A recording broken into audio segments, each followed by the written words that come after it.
Now let's take a look at another tool here in our toolbar, which is the brush tool. So if we move down a few tools, and we're going to be jumping around, but we're going to cover most of these tools, you can see here right in the middle we have our brush tool.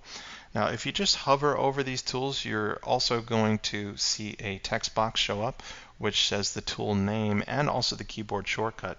So it's also a really good tip to just kind of hover over each one of these tools, and you can learn a little bit more about what each one's called and how to access it quickly by pressing the keyboard shortcut for it. So obviously for the brush tool, we can press the letter B. And if we're going to use our brush, we can't just use it in this blank area here because we don't have an image or a document or a canvas to work with yet. So let's create a new one again. So we can go up to File and then down to New.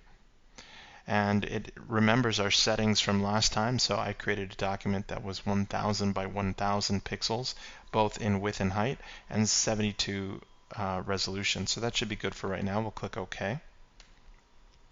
And now that we have a blank document here, which is essentially, I want you to think of this as a blank piece of paper, and we have our brush tool selected, I can then click and drag inside my scene and just scribble around here. So if I come all the way down here to the bottom, you can see that we have this black and white, almost these checker box here. We can click on the first black box, and that brings up a color picker which will allow us to change the color. So I'll just switch over to blue. And then we'll switch one more time over to red. And the reason I'm making all of these scribbles is because I'd like to actually teach you about the undo command here inside Photoshop. So most of you, if you've already used digital programs in the past, already know that the universal command for undo is often Command Z, which is also the case here inside Photoshop. So if I hit Command Z once, you can see that that last action I took, which was the red scribble, disappears. But if I hit Command Z again, what happens? The red scribble actually comes back, and that might be a little confusing to you because you would think that the other scribbles would start to disappear. So the way Photoshop is set up, if you hit Command Z to undo, it's just going to undo your last action, and then Command Z will then redo your last action. So it's only a one-step undo process that if I keep hitting Command Z, will toggle back and forth between my last step. If you want to have your undo act a little bit more like you're probably familiar with other digital programs, what you're going to do is press the Command key, hold down the Alt key, and press the Z key. So you have to kind of use your thumb to smash both the Command and Option key at the same time, or the Command and Alt key at the same time, and then press the letter Z. And then if I press the letter Z again, we're undoing that scribble, and then one more time we're undoing that scribble.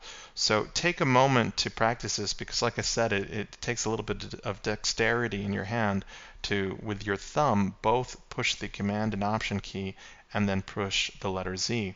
So one more time I'll just scribble a circle here, and then I'll let go of my mouse to scribble another one and another one, and then I'm just taking these steps. So you can see every single time I let go of my mouse button and then click again, that's adding another action into the memory, which we could of course hit Command and Option and the letter Z, or Command and Alt and the letter Z to undo, Command Alt and Z to undo, and then I'll just keep doing that. Now Photoshop is really powerful and just incredible software that we not only have the history of what we're working with that we can undo with a Command and Alt Z combination, but if I just do a few scribbles here again, we can actually go back in time with a window called History. So I'll just do a few little scribbles. Nothing too incredibly artistic. I know you're impressed with my artwork at this point, but trust me, it will get a lot better. So if we want to undo this, we already know how to do that with the Command and Option Z, but we can also go up to our windows here, and you'll notice that we have a panel called History. So I'm going to open that up. So with the History panel open and expanded, you can see it's pretty much keeping track of everything that we're doing. Even the fact that I created a new document. It says New Document, then it says Brushstroke, Brushstroke, Brushstroke. So if I were to click on each one of these, you can see it's taking me back in time all the way to the point of creating a new document. Now, it remembers pretty much everything you do, so we're going to learn about these other tools in a second, but if I were to do a brush stroke, you can see now there's a brush stroke added, and if I were to erase this, you can see there's been an eraser added to our history. If I were to then use the blur tool, which we'll learn about, of course it adds that to our history as well, so we can keep stepping back in time, and it's very useful.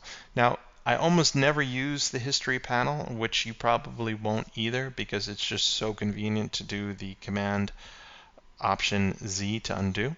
But take a moment to just scribble a few lines in by using the brush tool. Again, that's here in your tool box, and we can hit the letter B to access brush. We can select a color down here with the color picker, and just take a moment to scribble in a few lines and then do the Command Option Z to undo those lines.